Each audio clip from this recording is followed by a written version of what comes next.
Imagine someone walks into your life claiming to be a Rockefeller, a member of one of the richest, most powerful families in all of America. They have the confidence, the connections, the lifestyle. They wear designer suits, own a luxury penthouse, and even speak about their exclusive investments with ease. You wouldn't question it, right? Because why would anyone lie about being rich? That's exactly what Clark Rockefeller was counting on. Before he was Clark Rockefeller, before the fake billionaire persona, Sure. before the high society scam, he was just another nobody, looking for a way in. In the early 1980s, in a quiet neighborhood in San Marino, California, a man named Christopher Chichester moved into a guest house owned by John and Linda Solis. He was charming, well dressed, and spoke with an aristocratic flair. He told the neighbors he was a European nobleman, a film producer, a man of great importance, and they believed him. One day in 1985, John and Linda vanished. Christopher told the neighbors they had gone on some secret government mission and would be unreachable for some time. But something felt off. Linda's friends never heard from her again, and despite his story, Chichester wasted no time getting rid of John's belongings, including his truck, which he tried to sell before abruptly disappearing himself. Years later, in Forensic investigators 1994, spent the morning John pulling Solis's out every remains were possible piece of discovered, evidence they could buried find. in the backyard. He had been murdered, dismembered, and hidden beneath layers of dirt. But by then, the man known as Christopher Chichester was long gone. No This leads, can't be no happening. arrests, That can't be just an God. empty guest house. And the lingering question, who was Christopher Chichester? The answer? He had completely reinvented himself.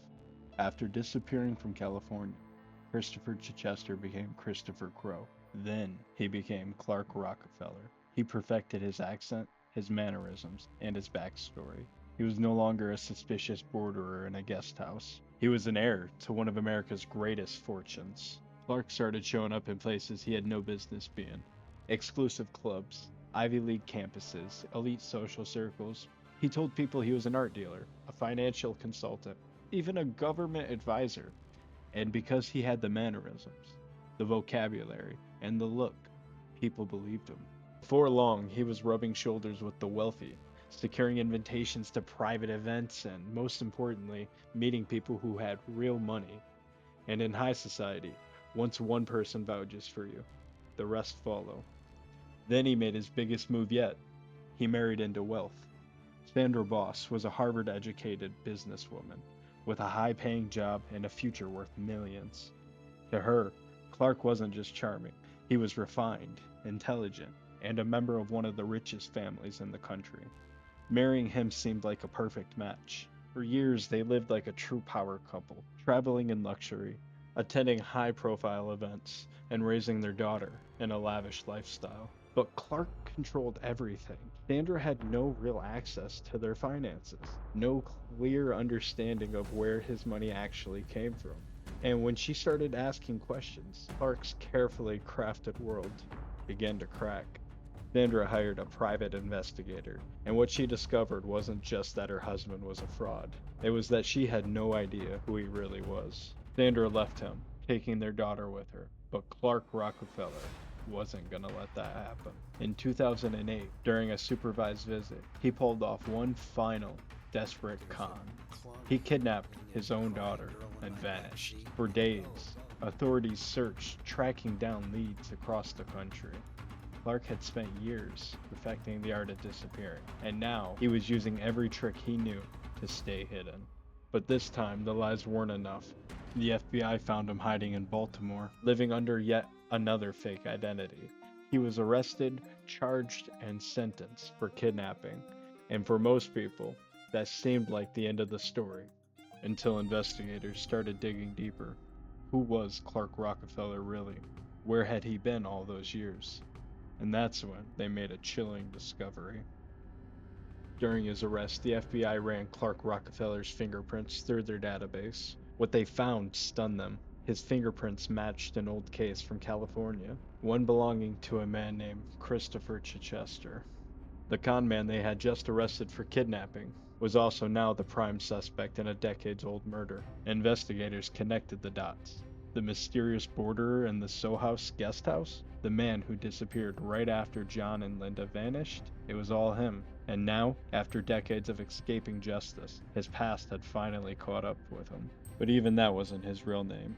He was actually Christian Gerhardsreiter, a German immigrant who had come to the US in the late 1970s with dreams of reinventing himself. And he did just that by stealing identities, creating false personas, and weaving an elaborate web of deception that spanned decades. Christian wasn't just a fraud, he was a chameleon. Every time suspicion got too close, he disappeared, changed his name, and started fresh. He had been Christopher Chichester, Christopher Crowe, Clark Rockefeller, and who knows how many others in between. But no matter how many times he changed, the truth had finally caught up with him. The jury In say that the 2013, he was defendant is convicted of guilty John of Sowis's offenses murder charged. and sentenced to 27 years to life. And just like that, the man who had spent his life lying his way into wealth, power, and privilege was exposed as nothing more than a con artist and a killer. If you think pulling off a con like this isn't possible anymore, that in the age of the internet, deception like this would be exposed instantly, Anna Delvey would like to prove you wrong. Born Anna Sorokin, she arrived in New York City in 2013 with a simple idea. If you act like you belong among the rich and powerful, people will believe you. Anna didn't just blend in, she thrived. She lived in five-star hotels, attended exclusive events, and surrounded herself with New York's elite. She spoke about trust funds, foreign investments, and a grand vision for an exclusive arts foundation.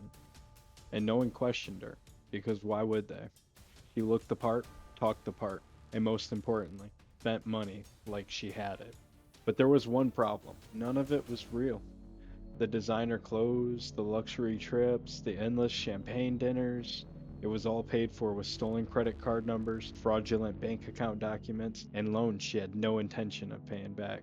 She convinced banks to lend her thousands, friends to cover massive expenses, and hotels to let her stay on credit, always promising that the money was coming soon. And when the bills piled up, she simply moved on to the next target. For years, she walked the tightrope of deception. But in 2017, it all collapsed. Unpaid hotel bills triggered an investigation, and soon the truth unraveled. She was arrested in 2018 and sentenced 4 to 12 years in prison for grand larceny and theft. But here's where Anna's story deviates from Clark Rockefeller's. Even after being exposed, she remained a celebrity. While he was forgotten behind bars, she became infamous, turning her fraud into fame. Netflix even adapted her story into a series, Inventing Anna. She gave interviews, playing comeback projects, and even after serving her time, she still claims You wouldn't want she people never to really aspire did to be a anything wrong. fraudster, would you? I'm not a fraudster, so I wouldn't know. Clark Rockefeller's story ended in disgrace. Anna's? She's still writing it. But what makes someone believe a lie this big? How does a person walk into a room, pretend to be a billionaire, and have everyone around them just accept it? The truth is, these scams don't work because the con artists are perfect. They work because people want to believe them. Clark Rockefeller and Anna Delvey weren't just scammers. They were proof that perception is reality. If you act like you belong, people rarely question it. And as long as society values status over truth, there will always be someone ready to fake it until they get caught. So the next time you see someone living a perfect life, ask yourself, is it real? Or is it just a well-crafted illusion?